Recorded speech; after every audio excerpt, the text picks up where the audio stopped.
21 janvier 2001. Le corps de Laurent Désiré Kabila est rapatrié du Zimbabwe, où le président congolais a été emmené 5 jours plus tôt, juste après qu'on lui a tiré dessus. Le cercueil de cet enfant du Katanga parcourt les rues de Lubumbashi. 20 ans ont passé depuis ces images, et le mystère de la mort du troisième président de l'histoire du Congo reste entier. Plusieurs pistes ont été avancées. La vengeance d'hommes d'affaires libanais, l'implication du voisin rwandais. D'autres voix ont noté aussi que Laurent Désiré Kabila était jugé trop indépendant par les Occidentaux. Nous ne sommes pas contre les Occidentaux, mais nous ne sommes pas d'accord avec eux lorsqu'ils ne veulent pas que les intérêts de notre peuple soient défendus. Retour en 1997, l'année de son ascension. Après des décennies de guérilla, Laurent Désiré Kabila réussit à faire fuir le maréchal Mobutu. Il accède finalement au pouvoir. Je jure fidélité à la nation. 4 ans plus tard, qui commanditera son assassinat? Le présumé coupable se nomme Edi Kapende. Il était l'aide de camp du président Kabila au moment des faits. Après avoir passé 20 ans en prison, il a été libéré le 8 janvier dernier, gracié par le président Tshisekedi, comme 22 autres personnes. Tous avaient été condamnés à mort en 2003 pour l'assassinat de Laurent Désiré Kabila. Edi Kapende, lui, a toujours clamé son innocence. Cérémonie tout en symbole, 61 ans après la mort de Patrice Lumumba. Un moment attendu par tout un pays.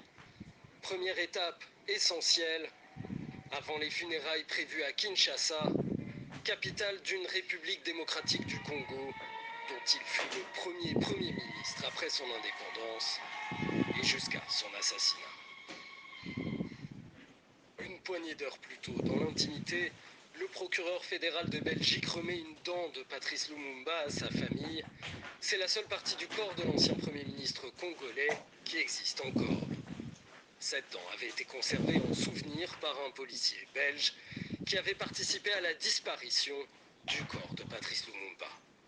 Je souhaiterais ici, en présence de sa famille, réitérer les excuses du gouvernement belge pour la manière dont il a pesé à l'époque sur la décision de mettre fin au jour du premier ministre du pays.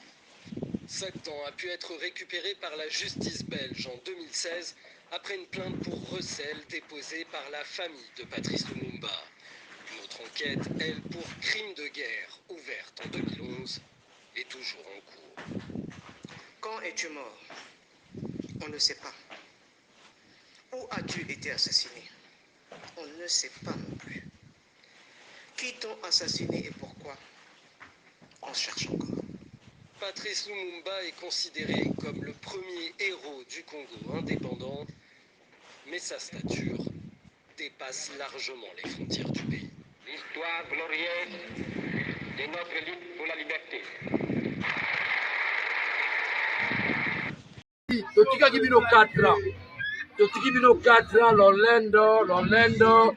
Tomoni bino mayele na mutu pe ezali. Koyeba musala pe ezali. Koyiba na koyiba. Koyiba na bino pe ya ba millions.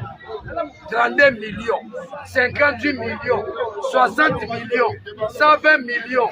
Biso bayuma na bino tobanga bino ko. Tozaba na Kisasa. Tobanga bino te. Tofanda bien. Tofandi bien. Totala. Félix président. Kopese utu kombo Fachi Beton. Totala. Toba yumate. Ngongango kokito la muki. Ngongango kokito la muki. Omonde to la muki boy. Esi. Tozo ngasuna pongite. Neto la muki boy boki Lolendo. Biso abala Kinshasa. Kinshasa za biso. Kofingo bozo finga na Lolendo wana.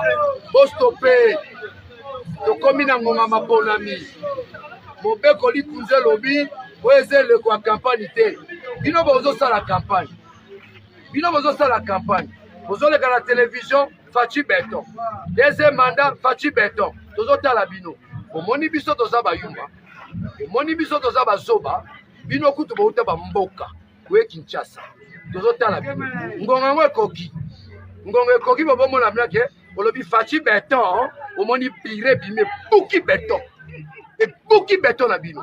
Alors tokende na bino na ndenge ya respect moto na moto. Politique eza likambo zuwa soki boyebi te. Politique eza na zuwa soki ozala oyo yo faci beton nga nazala oyo yanga Katumbi topesa na respect. Soki topesani respect te tozokota na bino na deuxième phase mpona ozobenga lelo bafwa bashala oyo bakotikala batonga mboka oyo bakotikala bokanisa mpe biso bato okufi mpona mboka. Tokoti na phase wana ce que j'appelle en philosophie du professeur Tchamaleka autour de la bisoïté, le dernier paradigme.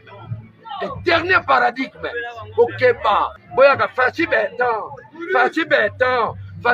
a échoué. Le bilan négatif, le peuple souffre, bien-être athée. Binobogara, Faci Berton, Yango Tokomi, Neleko ya Suka, Bala Kinshasa, Nazolobate, Nazosala Misala Nangai, Nazolobate, Makila Libata. Monoko ngai bozola na ngai la synchronisation des grands esprits supérieurs. Vous avez Moulele, vous avez Kimbangu, vous avez Mpadi, vous avez Mbumba Philippe, la puissance des ancêtres. Bozabana. Aujourd'hui le leadership c'est nous, donc l'olendo na bino na mai ja tozokende wana mwana ngumba Kinshasa bobanga te. Félix a échoué akozwa deuxième mandat te. Oyo bazoloba wana eza baintimidation ye mutu akozwa deuxième mandat. Ezalaka bongo na Afrique. Na Zambie bapambulaka ete président en place babisika biyike bana ngumba Kinshasa bobanga te. Nanu tobimi te bayebi même ye Faci ayebi biso ayebi ndenge tofonctionnaka ayebi yango bobanga eloko moko te. Kabila asalaka 18 ans akweya lokola ndeke na mabele bongo asali 4 ans akokweya lokola likaku. Bobanga eloko moko te makambo elingo banda napesi mot d'ordre na bana Kinshasa nyonso. Mutu alakisaka ngo tata na ye mutu alakisaka ngango. Brave la peur ye mutu alakisaka ngango. Mae tata na alakisaka ngai tolingi tobanda kosalela yango. On ne joue pas avec un peuple. Yo ozolia ozwa munene biso tozala lotiliki te biso tozala mai te misala ezali te bokonzi yango ozuti na yango nini tobangaka yo tokobanga lisusu te. Tokoti na phase décisive où un peuple s'engage à arracher sa liberté et son bien-être. Biso baya Katumbi tokochanger mboka o comme les philosophes l'ont dit. Karl Marx a dit les philosophes ont interprété le monde, mais nous allons transformer le monde. Tokoyela bino ya kolia, tokoyela bino misala.